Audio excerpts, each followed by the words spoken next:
Hello, I'm CJ Miller. I'm in Shreveport, Louisiana.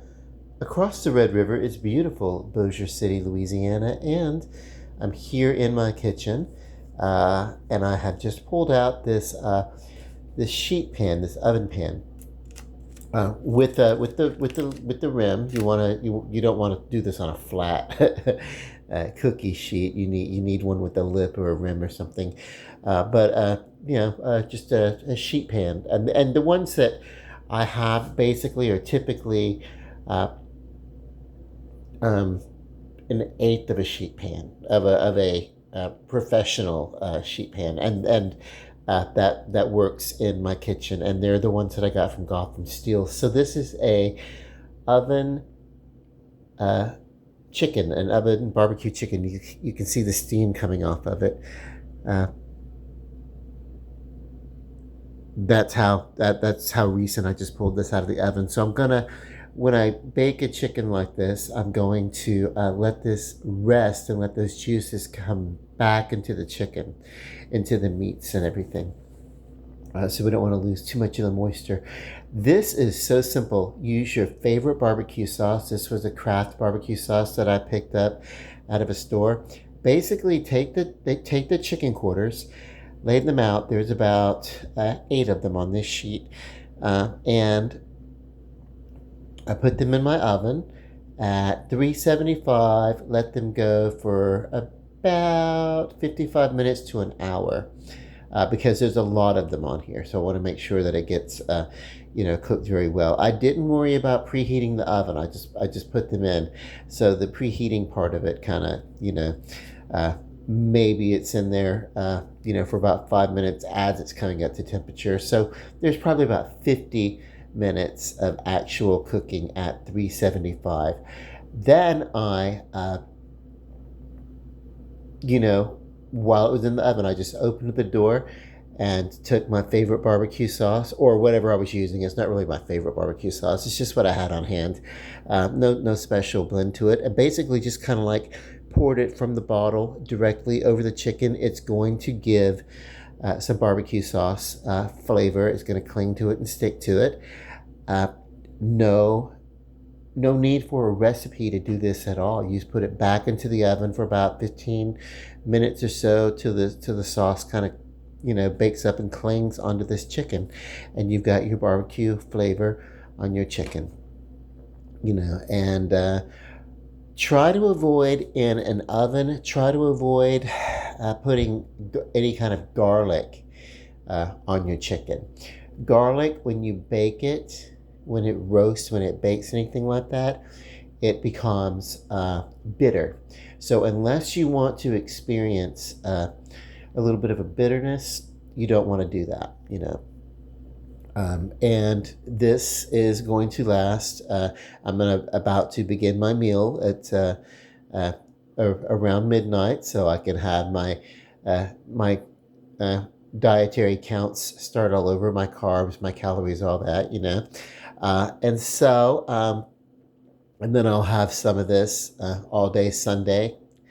My Sunday meal is prepared, and then it'll get me through Monday, and then Monday evening is when I'm going to do the large meal that I'm going to have, where I'm going to prepare brisket for my friend Mike. He's going to come over and everything. We're going to sit around and just chit chat and visit and have a nice brisket meal. But if there's a couple of pieces of chicken left over, it would make a nice pre-course while we're waiting for anything else to get settled or whatever. So great. I love these chicken quarters. I know that a lot of people are like, hey, that's a poor man's food, whatever. You know what? I don't give a damn. I think there's only a certain cross section of people that would look at leg quarters and think, "Oh my God, that's food for the common people," or whatever. Because, well, most of us are common people. So no, there's absolutely. If you're from Louisiana, just about every type of chicken, particularly if you're going to do like um, a jambalaya or something like that. It starts with the dark meat chicken. Dark meat chicken is juicier, has more flavor. It's very delicious. You can work with this, and then if you don't want the skin, you can take the skin off and just ladle some of the pan drippings over it, and that's going to give it some flavors also. But also, you can pull the barbecue skin off of it, shred some of the meat off of the chicken bone, and you could put it in anything. Like I said, jambalayas, gumbos, that type of stuff. This will transition very well. If you wanted to, you could just bake the chicken. Don't put the barbecue sauce on it, but you got the baked chicken, and then from there you could shred it, put it into any recipe. Makes a good addition to chicken and dumplings, which you can do chicken and dumplings from raw chicken, and put it in a boiler, a stock pot, boil it down, and then add the dumplings when it's time to add the dumplings. But if you want to speed it up, you just go ahead and have your chicken pre-cooked and shredded, and then it just pull it off the bone and then put it in your chicken and dumplings. And that is something that I potentially might visit later, even though a lot of times I do keto. I'm kind of loosening up on the keto a little bit because I'm being a lot more active in my lifestyle now. And because I'm being a little bit more active, I can have a wider range of choices. I can go to kind of a moderate to a looser, uh, keto framework rather than just sticking to protein, meats, and nuts and everything, and avoiding carbs. Uh, so anyway, I'm gonna have some of this in in a minute, and I'll taste test it right for you, right here in this video. Hang on. So of course I have my Coke Zero and my chicken here. And mainly the primary thing we want to do, I have my plate sitting on my charger, so I want to keep my table underneath the charger kind of clean. And the main thing with the chicken like this, when we get into it, we want to make sure that we want it to be done to the bone. We want the bone completely done. The meat around the bone. We don't want there to be any pinkishness or bloodiness or anything like that. So, that will spoil it. So if you're going to do something like this for guests, go ahead and make sure that you test it out. Now, at 375, and the reason why is I was cooking it for a while. That's why the lower temperature.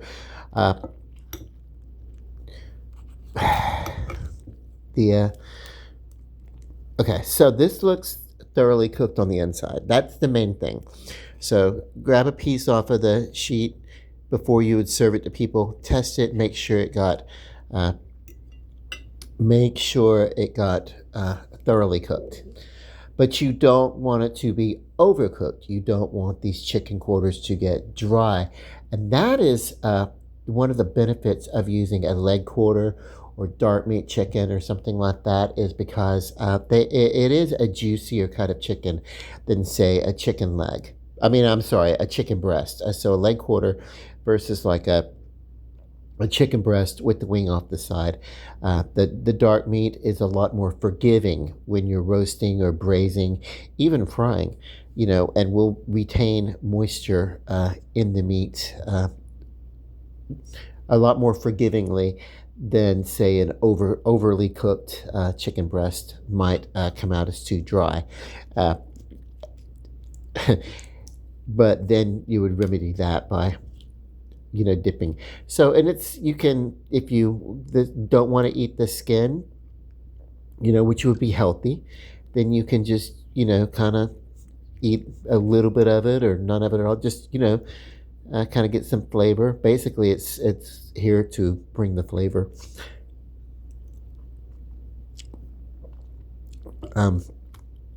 Very good. And There's consistency in here. Sometimes you'll get a part of the chicken that's really well done and you think it's good, and then you get closer to the bone and you find out, wow, it's not quite cooked enough. This is perfectly cooked. What I did, 50 minutes in the oven at 375. I set the oven 375 to preheat, and even before it preheated, I set 8 leg quarters in there, and I already said this, so and then let it go for like 50 minutes or so. If these were smaller leg quarters, or if you were using fewer of them, like maybe 4 leg quarters instead of the 8, then maybe what you might do is you might want to adjust your temperature. Start it out at 35 or 40, and then go look and see how it's looking. But get the chicken really done, to a done part, and then put your barbecue glazing over it.